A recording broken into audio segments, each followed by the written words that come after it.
कभी अगर बनना है तो बाज बनना, लेकिन कभी तोता मत बनना। तोता बोलता तो बहुत है, लेकिन ज्यादा ऊंचाई तक उड़ नहीं सकता।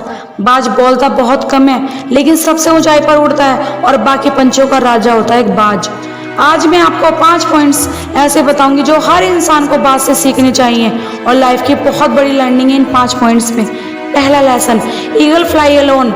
बाज अकेले उड़ता है और बाकी पंछियों के मुकाबले सबसे ऊंचाई पर उड़ता है। बाज अकेले उड़ेगा, लेकिन कभी भी चिड़िया और छोटे पंछियों के साथ नहीं उड़ेगा।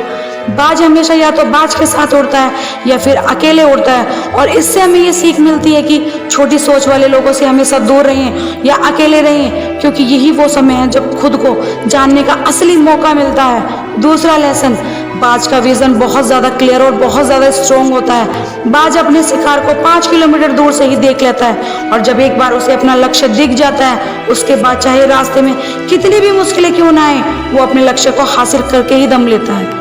इससे भी एक बहुत बड़ी सीख मिलती है कि अपना विजन क्लियर रखो और उसे हासिल करने के लिए चाहे कितनी भी मुश्किलें क्यों ना आए, पीछे मत हटो उस बाज की तरह।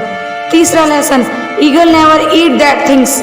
बाज कभी भी मरे हुए जानवर को नहीं खाता, वो हमेशा जिंदा शिकार करता है। और इससे हमें ये सीख मिलती है कि जो हमारा पास्ट है, जो मर चुका है, तो उन मरे हुए सड़े हुए थॉट्स पे ध्यान मत दो और अपनी आने वाली ताजी फ्रेश जिंदगी पर ध्यान लगाओ।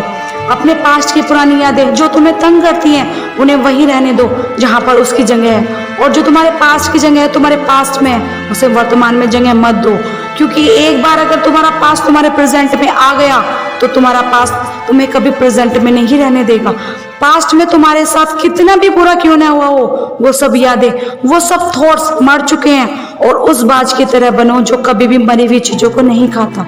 चौथा लेसन, जब आंधी तूफान आते हैं तो बाज बहुत ज्यादा एक्साइटेड हो जाता है। जब बारिश होती है तो सारे पंछी छिपकर बैठ जाते हैं, लेकिन बाज को बड़ा मजा आता है जब तेज हवाएं चलती हैं, तो बाज उन हवाओं के सारे तेजी से ऊपर की ओर उड़ता है, और ऊपर उड़ते उड़ते वो इतना ऊपर उड़ जाता है कि बादलों से भी ऊपर पहुंच जाता है। और इससे भी एक बहुत बड़ी सीख मिलती है, मुसीबत में मजा ढूंढो।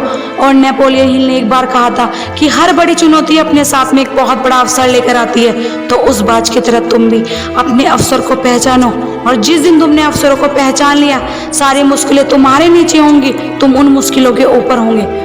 फिफ्थ लेसन, बाज अपने घोंसलों में से सॉफ्ट घास को हमेशा निकाल देता है, ताकि जो बाज का बच्चा होता है वो उसमें कंफर्टेबल ना हो सके। क्योंकि अगर वो घोंसले में कंफर्टेबल हो गया तो वो वहीं रहना पसंद करेगा, लेकिन बाज हमेशा ऐसा होने नहीं देता। बाज एक पंछी है, उसे भी ये बात पता है, there is no growth in comfort zone. लेकिन हम तो इंसान है ना, और अगर इंसान होने के बावजूद भी कई सारे लोग इस बात को समझ नहीं पाते, और आप जितना कंफर्ट जोन में रहेंगे, आपकी लाइफ आने वाले टाइम में उतनी ही अनकंफर्टेबल हो जाएगी। जय हिंद, जय भारत।